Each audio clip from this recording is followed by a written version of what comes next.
It was a rematch from last year with a trip to the state tournament on the line.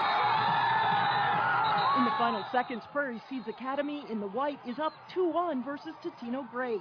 But as the game ends, the tension erupts into an on-field fight. What starts as a push, then a punch between opposing players, quickly escalates. The Totino Grace coach and others go in to pull players apart, but then the coach gets a punch to the head from the Prairie Seeds goalie.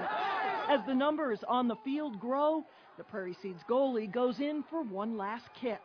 Today, Maple Grove police are involved. It was an in-progress call of a report of an injury to one of the players, and that's what we're investigating at this point. Captain Keith Terlinden says it's too early to say whether any arrests will be made or any criminal charges will result. Depending on the severity of the injuries is depending on what we would charge, and I don't know what that is at this point. We do know at least one player from Totino Grace has a couple of stitches from a punch.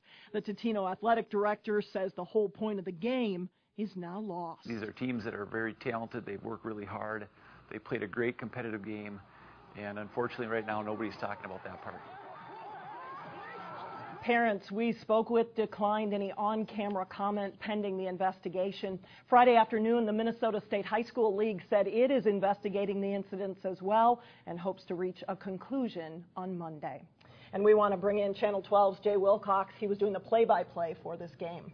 And Jay, he saw firsthand what happened. Things obviously got out of control at the end. Did you see this building throughout the game? There was definitely some tension between the two teams throughout the night, and even actually dating maybe back to last year. Things got pretty contentious at the end of their section championship game in there, but you were hopeful that things would break apart without much more happening.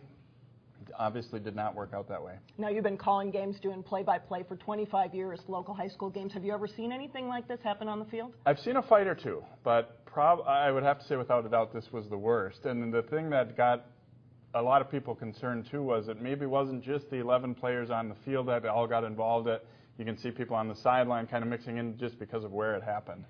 Now, we could probably hear from the high school league on Monday, but if suspensions are forthcoming, what would that do to the state championship run by Prairie Seeds? Certainly can't help, and it's not a thing that they would enjoy happening. I mean, obviously we don't know at this point if any players could possibly be suspended out of it. It would not help their cause, obviously, and also having just to kind of deal with the fallout of it isn't going to be a lot of fun, which I would guess for the Lycans too.